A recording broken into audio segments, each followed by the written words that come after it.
Masalah ketakutan harus diselesaikan dengan adanya banyak hal. Adanya, oke, seperti itu. ya. Sedangkan takut, khawatir itu kan urusan rasa.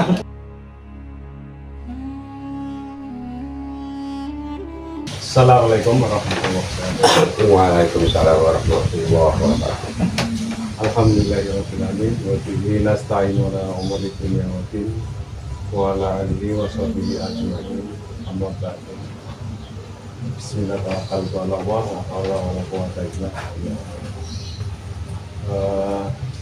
Terima kasih pada hari ini bisa bertemu dengan Bapak Ustadz Dardiono, yang mana ada yang ingin saya tanyakan.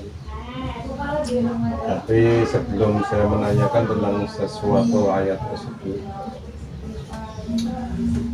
mudah-mudahan apa yang menjadi sebuah kajian ini diberikan sebuah kelancaran dan kemudahan oleh Allah Subhanahu wa Ta'ala. Amin. Langsung saja saya minta dengan Pak Dardiono untuk menjelaskan mengenai ayat lumazah. Itu pengertiannya bagaimana sebenarnya itu Pak Dardiono? Oke, terima kasih. Assalamualaikum warahmatullahi wabarakatuh. Waalaikumsalam warahmatullahi wabarakatuh. Hamdan wa syukron, kita semua masih diberi anugerah kesehatan yang tanpa batas, sehingga hari ini kita masih sempat bertemu untuk membahas sesuatu yang sampai saat ini katakan sulit untuk dipahami karena keterbatasan yang menyampaikan maupun keterbatasan dan kemampuan yang menerima, sehingga seakan-akan ayat atau surat Al-Quran ini nggak ada manfaatnya, bagaikan begitu. Nah, ayat tentunya atau surat tentunya menjadi petunjuk sampai hidayah. Kalau manusia itu sering meneliti dan mencermati setiap ayat, sehingga ayat tersebut bisa menunjukinya sampai menjadi hidayah ke dalam hati mereka. Oke, yang dipertanyakan surat Al-Lumazah, yang mana di situ ayat pertama berbunyi wailul likulli humazatil lumazah. Ini ibarat skripsi, katakan materi dalam sekolahan. Ini kesimpulan dijadikan baris awal karena mengandung pesan sangat pentingnya. Artinya sebuah ancaman yang akan terjadi pada saat nanti karena akibat, tapi dimunculkan saat awal. Wailun, celakalah. Ini pakainya isi magar, celaka. Likuli, bagi tiap-tiap atau setiap humazatil lumazah, pengumpat. Pertama karena itu di dunia ya sebagai pengumpat harta. Kalau kita masukkan ke keyakinan, pengumpat tentang ilmu, pengumpat tentang pengertian. Ya karena asbabul nuzul dulu, karena pada zaman jahiliyah, tentunya sebelum katakan wahyu itu turun, semacam itu perbuatan atau sikap manusia pada masa jahiliyah. Maka betapa pentingnya Al-Lumazah, sehingga kesimpulan dijadikan awal. Itu pesan dari surat ini. Yang kedua, siapa sih orang yang kayak apa sih? Orang yang dikatakan pengumpat atau pendusta sampai diancam celaka, yaitu alladzi jama'a malla wa adada. yaitu orang-orang yang gemar, hobi, senang mengumpulkan tentang harta benda. Bahkan sampai angan-angan mereka itu tertarik pada gemerlapan dunia, sehingga angan-angan itu boleh dikatakan kita hidup di dunia itu akan selamanya, sehingga dibarengi dengan menumpuknya harta, sama sekali nggak ingat tentang mati. Nah itu celaka orang yang seperti itu. Di sini alladzi ada isim mausul untuk istilah sebagai penyambung ke ayat yang kedua, menyatakan ayat yang ke-1 itu gitu kaitannya, karena dia melakukan gemar, senang menumpuk harta selain itu, sehingga akhlak itu tertutup, akhlak tentang hubungan pada sesama maupun hubungan tentang Tuhan. Adanya yang memikirkan diri sendiri, dikiranya harta itu akan manfaat bagi dirinya nanti, padahal tidak. Yang ketiga, yahsabu anna mallahu akhlaka. Yahsabu anna, ke depan, ini pakai fi'il mudhari, yahsab, ke depan mereka itu berangan-angan atau mengira bahwa harta itu bermanfaat, bisa menolong dirinya. Itu begitu, angan-angannya begitu, karena akalnya kurang sehat. Maka yang selanjutnya, kala layum badana fil khutama, kala, jangan demikian, kala jangan demikian, sekali-kali tidak begitu apa yang kau angan-angankan, tidak begitu. Bahkan harta itu pasti akan melemparkan Anda ke neraka jahanam. Neraka apa? Neraka artinya di situ yaitu rasa hati ini katakan gemerangsang karena penuh bara api yang membara. Dibuat oleh siapa? Oleh tabiat itu sendiri. Nah itulah, maka pada saat itu Kanjeng Nabi Muhammad SAW diutus ke dunia hanya untuk merubah atau meningkatkan akhlak manusia. Tiada lain pada saat itu pada masa jahiliyah. Maka turunlah katakan hadis atau ayat innamal bu'istu li utamima mahkarimal akhlak. Karena pada saat itu semua manusia katakan yang hidup di gurun pasir itu jangan tersengat pada padang pasir itu sendiri. Nah, sehingga bagi manusia katakan yang tidak mengingat adanya Tuhan pasti terjebak oleh kondisi alam itu sendiri. Itulah. Nah, maka kesimpulannya celakalah orang yang seperti itu. Nah, ini ayat di satu sisi itu menceritakan pada saat itu, tapi bukan berarti ayat ini sudah mandek pada zaman ini. Bahkan orang-orang pengumpat pada saat ini itu semakin banyak sekali. Jadi jangan dikirakan berarti ayat ini telah mengingatkan manusia sepanjang zaman selagi manusia itu belum bisa mengingat akan Tuhannya. Hanya pikirannya istilahnya hablum minanas saja, itu dengan dasar akal atau egois. Sementara begitu barangkali ada yang perlu dibahas. Ya, saya langsung saja ingin menanyakan berkaitan dengan ayat tersebut. Orang pengumpat atau penuh kebencian itu di situ apakah mungkin ketika seseorang itu penuh kebencian dan selalu membangga-banggakan harta, itu apakah mungkin meskipun seseorang itu rajin beribadah itu sampai pada Tuhan?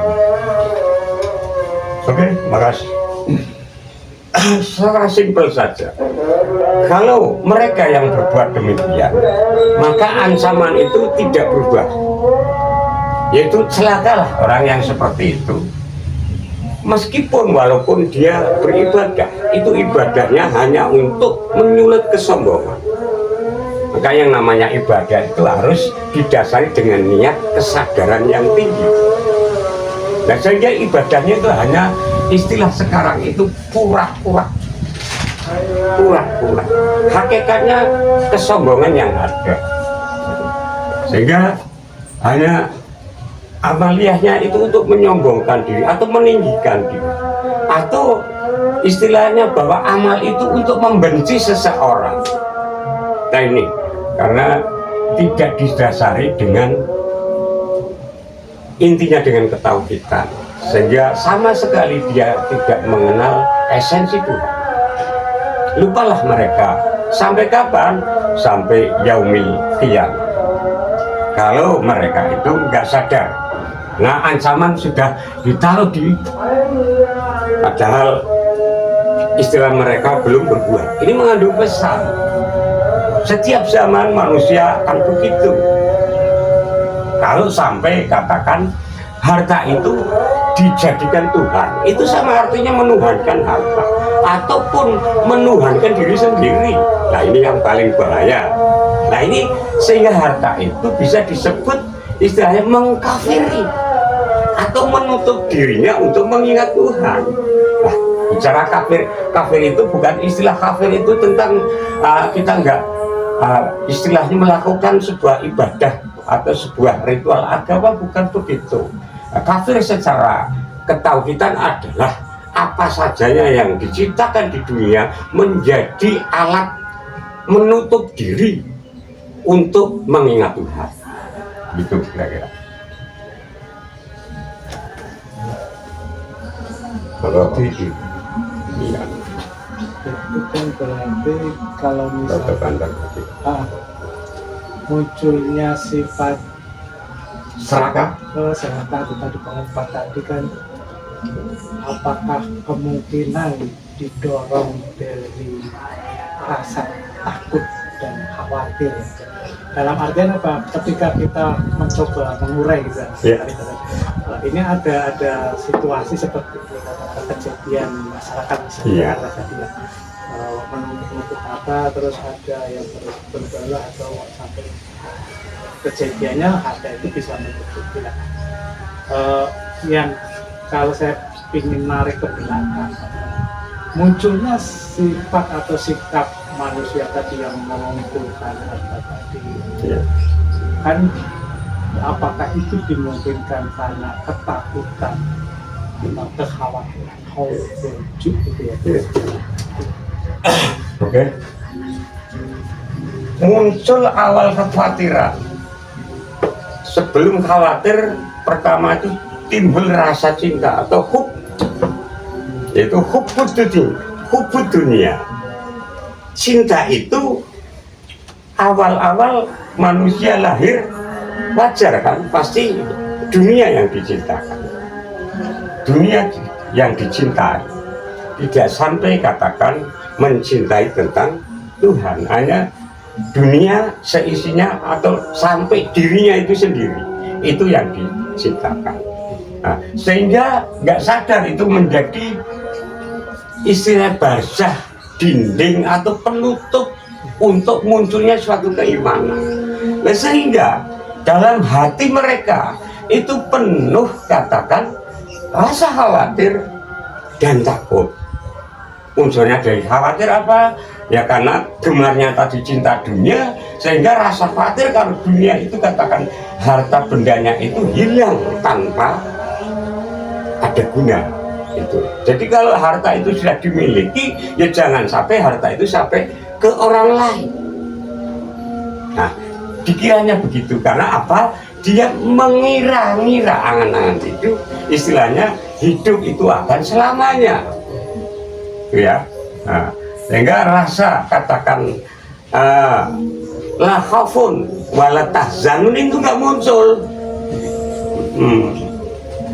La khaufun wala tahzanun itu nggak muncul kan. Adanya apa ya? Khaufun tahzanun. Ya kan, kekhawatiran dan ketakutan. Karena apa? Dia mutlak pikiran, akal, perasaan sampai perbuatan ini hanya menghitung-hitung urusan dunia. Jadi sebenarnya seolah-olah dia mencari permasalahan, misalnya manusia, Ya, permasalahan di dalam, mencari solusinya di luar peribahasa. iya, Misalnya tadi kan sebenarnya yang menjadikan masalah kan ketakutan dan kekhawatiran. ya, Mereka beranggapan bahwa ketika ini masalah ketakutan harus diselesaikan dengan adanya banyak hal. adanya, oke, ya. Sedangkan takut, khawatir itu kan urusan rasa yang tidak ada kaitannya dengan kematerialan. Tapi kenapa ingin bahagia kok menumpuk harta? Nah ini kan. Makanya kalau misalnya dikembalikan ke hakikat istilahnya, bahwa manusia itu dua, ada jasad, ada ruh, Ya. ada batin, ada lahir. Ya. Terus tadi kan perkara harta kan perkara lahir, Ya. luar, posisi Ya. di luar. Artinya kalau posisi dalam kan tadi munculnya katakanlah sifat tadi katakanlah serakahnya tadi kan di dalam. Iya. Artinya kalau katakanlah tadi lah kok yang jadi kadang jadi bagaimana katakanlah, karena sebenarnya luar itu nggak bermasalah. Antum mau bergelimpangan harta banyak, mau tidak bergelimpangan sebenarnya tidak. Iya. Seandainya katakanlah batinnya itu jejak. Dalam artian misalnya tadi kan nggak jejeknya karena di situ ada humasnya tadi katakanlah. Iya. Nah, sehingga akhirnya muncul ketakutan dan kekhawatiran tadi, akhirnya menjadi perilaku dalam keseharian untuk mengumpul-ngumpulkan tadi. Nah, itulah kembali betapa pentingnya Al-Quran diturunkan. Sebagai hakikat Al-Quran diturunkan itu sebagai pengingat untuk hati manusia agar bisa menata rasa menuju kebahagiaan dan sampai puncaknya. Kan gitu ya. Nah, karena manusia itu lalai pada saat itu. Nah, kan pada saat itu wajar ya, pada zaman itu, karena zaman masih awal-awal lah ibarat. Nah, kalau sekarang masih begitu, ini yang kurang ajar. Nah, sehingga wahyu itu lah untuk mengingatkan ruh itu sendiri, sehingga kalau ruh atau rasa bisa tertata, sehingga menyulut pada jasad itu akan mengikutinya. Karena istilah rasa itu kalau kita ibaratkan bagikan sang sopirnya, jasad itu yang kita mainkan. Nah, kalau rasa itu belum hidup, maka adanya rasa khaufun tazanun, kekhawatiran dan ketakutan. Maka kita bisa kembali dalikal kitab la raiba fih, kan gituan. Nah, satu-satunya wahyu itu yang akan mengatasi permasalahan dalam hati manusia. Begitu.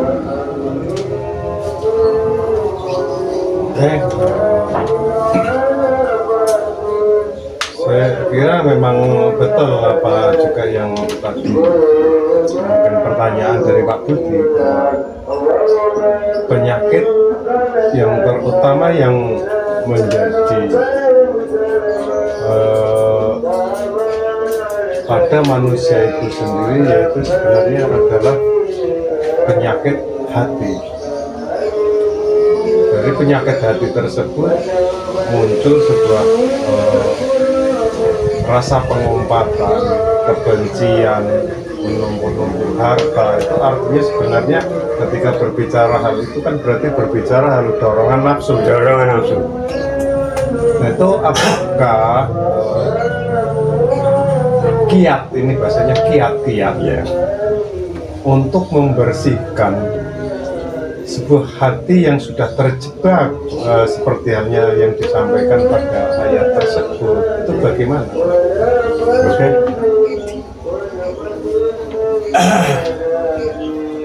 Kata Tuhan, pintu tobat selalu terbuka.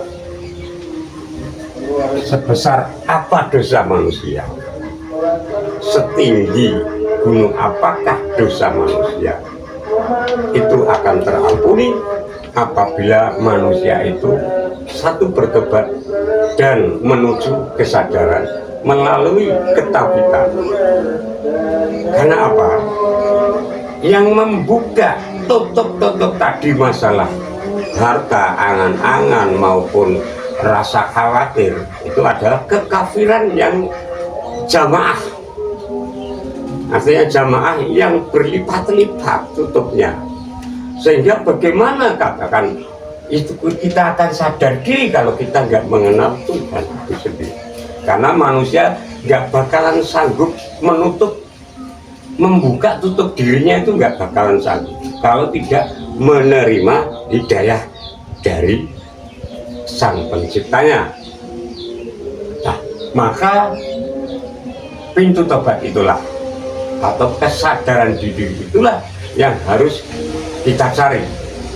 Maka tadi sebagian katakan bukti nyata bahwa Kanjeng Nabi diutus inama buistu li utamima makarimal akhlak.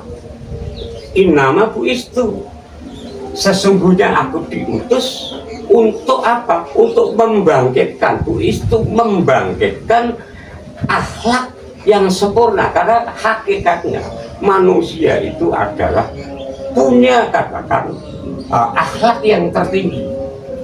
Kalau katakan kesadaran itu sendiri mulai bangun.